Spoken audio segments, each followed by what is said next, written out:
Magandang araw mga kabayan, kumusta na po tayong lahat diyan? Ngayong araw na ito ay sasagutin natin ang dalawang magkaparehas na katanungan. At siyempre po, kung bago pa lang po kayo sa aking channel, kung ngayon niyo lang po nakita itong si Tomang Bulakenyo sa inyong YouTube, huwag pong kalilimutang mag-subscribe at pakipindot na rin po ang bell notification para po updated kayo sa aking mga videos. Para po sa kaalaman ng mga bago pa lang, ito pong aking video na ipino-post sa aking channel ay tungkol po ito sa mga Pilipinong nandito na sa Canada. Ako po ay nagba-vlog para ipaalam sa inyo sa mga nagnanais dito na makapasok sa Canadian Army.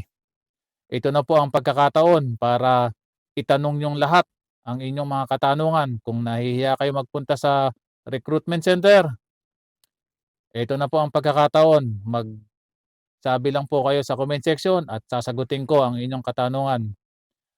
At siyempre po, pasalamat doon sa aking mga subscriber na walang sawang sumusuporta at sa member ng aking channel. Ngayon po, sila Kela Diary, si Rina Gumba, Dolores Fernando, at si Sam TV Vlog, at si Jane Lastimoso po na tinatawag na founder ng Team Kapuso.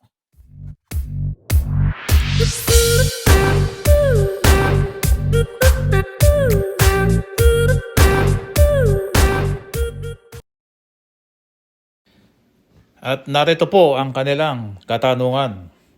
Ang sabi ni Alcina Sally 4578, age limit po nang mag-apply pa lang po sa Canadian Army.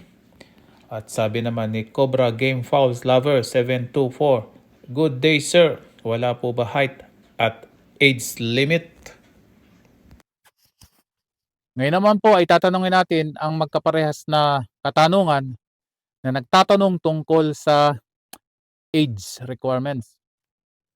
Alam niyo po, kahit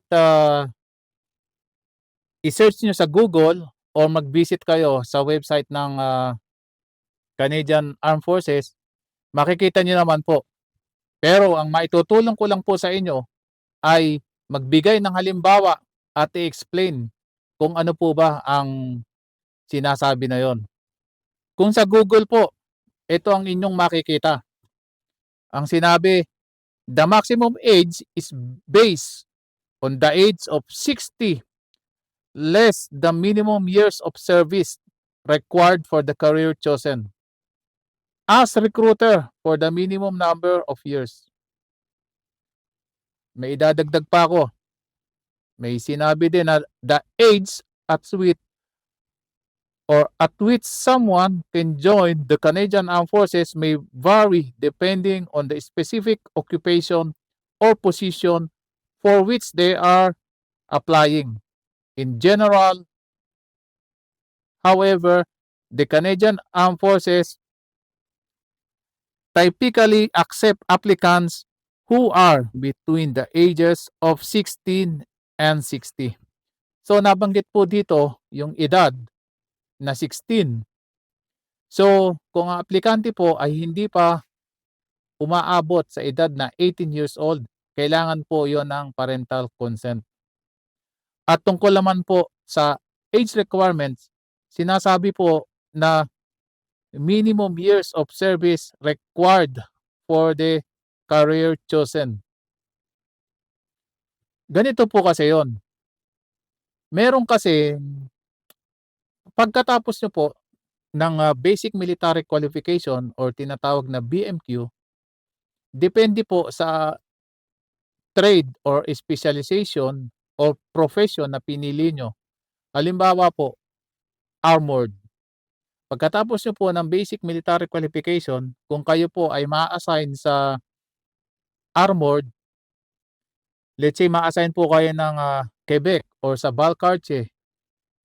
Pagdating nyo po doon, hindi naman natin alam kung kayo ay magte-training agad. Sabihin nyo naman, bakit magte-training agad? Ikatatapos lang ng basic military qualification. Kasi po, hindi pa kayo fully qualified soldier.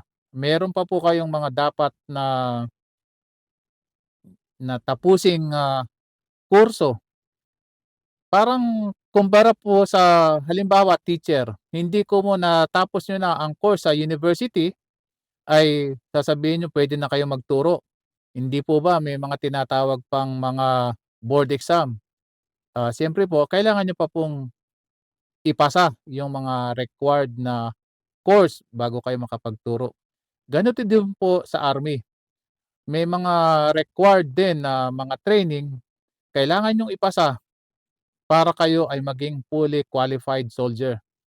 So, kapagka po kayo ay armored, meron pa kayong dapat na kursong kuhanin. At that time, meron pong tinatawag na QS or Qualification de Solda or SQ na tinatawag na Soldiers Qualification. After po noon, ilang weeks din po 'yon. Pagkatapos noon, meron naman tinatawag na PP1. Iyon ay para kasunod po yun na training ng Soldiers Qualification, another qualification po yun para maging fully qualified po kayo na armored soldier. Ngayon, magpunta naman po kayo kung ang pinili niyo na profession or trade or qualification is, logistic. Halimbawa po yung dating, supply technician or ngayon ay tinatawag na MMT or Material Management Technician. Pagkatapos po ng inyong basic military qualification sa St. John, sa Borden o sa St. John, um, ipapadala naman po kayo sa Borden, sa Ontario para ituloy niyo po ang inyong specialization. Gano'n po 'yon. So, kaya po nabanggit na yung minimum, years of service. Kasi po halimbawa mag-a-apply kayo 50 years old na kayo or 55. Kung matapos po kayo ng basic military qualification niyo, hindi pa available yung susunod na training niyo, maghihintay pa kayo, lumalakad po ang taon, baka umabot na kayo ng, retirement age niyo. Kaya dito hindi naman inilalagay na at least, 40 o 45. Kaya po mas maganda magpunta po kayo sa pinakamalapit na recruitment, center. May idadagdag pa po ako bukod doon sa, profession or specialization na kukuhanin niyo. Halimbawa po, itong weapon technician, ito po medyo matagal po ito. Dahil pagkatapos niyo ng basic military qualification niyo sa St. John, papadala naman po kayo sa Royal Canadian Electrical and Mechanical Engineers School. Alam niyo po ba kung gaano katagal? Ito po ay umaabot ng 35 weeks. Pagkatapos po noon, meron pa kayong tinatawag na OJT na ilang months din po 'yon. So, kalkulahin niyo po yung 35 weeks saka yung ilang buwan din na OJT. 'Di lumalakad na po yung taon, plus i-add niyo pa yung nag-training kayo ng, basic military qualification, 'di po ba matagal-tagal na rin? Kaya po nabanggit doon na depende sa papasukan niyong, propesyon. At isa pa rin po na profession or specialization yung AMO-Tech. Ang AMO technician po ay, pagkatapos niyo ng basic military qualification, ipapadala naman po kayo sa Borden or sa Ontario. 5 months po 'yun. So, gano'n po katagal. Hindi ko po kayo dini-discourage, pero isipin niyo po kung ano yung, propesyon na papasukin niyo dahil, hindi naman lahat ng propesyon na kinuha niyo, let's say natapos na kayo sa St. John, hindi naman na napakasuwerte niyo lang po na pagkatapos niyo ng BMQ ay sumunod na agad yung training niyo. Merong tinatawag na PAT platoon, yung PAT po is Person Awaits Training. So, habang nasa PAT platoon po kayo, halimbawa nandun kayo sa Borden, maghihintay po kayo ng inyong course kung kailan, nasa PAT platoon muna po kayo. Sabihin niyo naman, "Oh, ano ang gagawin ko sa PAT platoon?" Habang nasa PAT platoon po kayo, tuloy-tuloy lang po ang pag-aaral, meron pong mga instructor doon, may mga staff na naka-assign, sila po ang bahala sa inyo. May mga bagay din tungkol sa army na ituturo sa inyo na hindi niyo natutuhan pa sa inyong BMQ at, may posibilidad din po na habang naghihintay ka ng training, ipadala kayo sa mga tasking. Let's say, dalhin po kayo sa Petawawa, meron pong ipadala kayo sa Quebec. Depende po kung saan may, open na tasking at nangangailangan at, makikipag-coordinate sa PAT platoon at, ang PAT platoon naman magpapadala ng tao para sa kailangan nila. At, ako nga po noon ay, nung nandoon sa naghihintay nung sunod na aking specialization, masuwerte po ako dahil, 3 weeks o 4 weeks lang po yata ako naghintay. Pero take note po, bayad naman yon. Kahit pagkain lahat libre, may tirahan kayo, puro sundalo lahat kayo doon. Eh, 'yun nga lang po kung kayo ay mainipin, baka po mainip kayo, siyempre malayo kayo sa pamilya niyo dahil 'pag nandoon po kayo, hindi pa puwedeng mag-move ang, family niyo, hindi po kasama. Magmo-move lang po kasama ang family niyo, ang asawa niyo, ang anak niyo, kapagka po kayo ay fully, qualified soldier na. Kapagka natapos niyo na po yung training niyo, makaka-receive na kayo ng, order na kung saan kayo maa-assign at, sa order po na yon, ayun, yun na yung pinanghahawakan niyo para mag-move na kayo kung sa isang lugar. Halimbawa po nasa Quebec kayo, tapos ma-assign kayo sa Edmonton, ayun, yun na po ang pinanghahawakan niyo para mag-move from Quebec to Edmonton.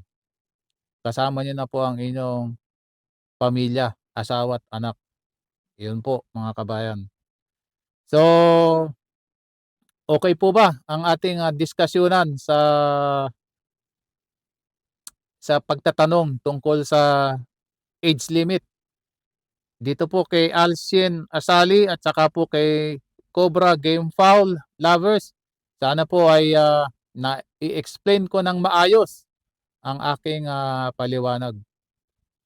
At, kung ano pa man po ang inyong, katanungan, gaya po ng sabi ko, magsabi lang po kayo sa comment section at, ako na po ang bahalang, sumagot. Basta nakita ko po 'yan, gagawan ko kayo ng, video at dito lang ako sa aking vlog room at i-explain ko ng maayos kung ano ang, inyong katanungan.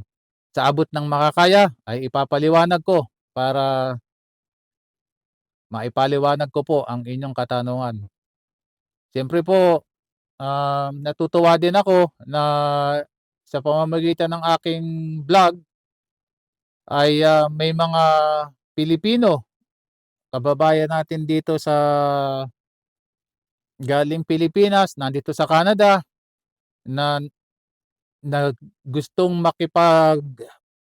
sapalaran na pumasok at magbigay ng serbisyo dito sa Canada.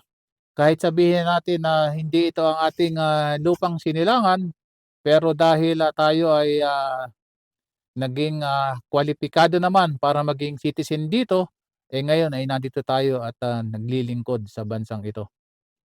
So, hanggang dito na lang muna ang aking vlog at, hanggang sa muli po at, maraming salamat. Ingat po tayo lagi.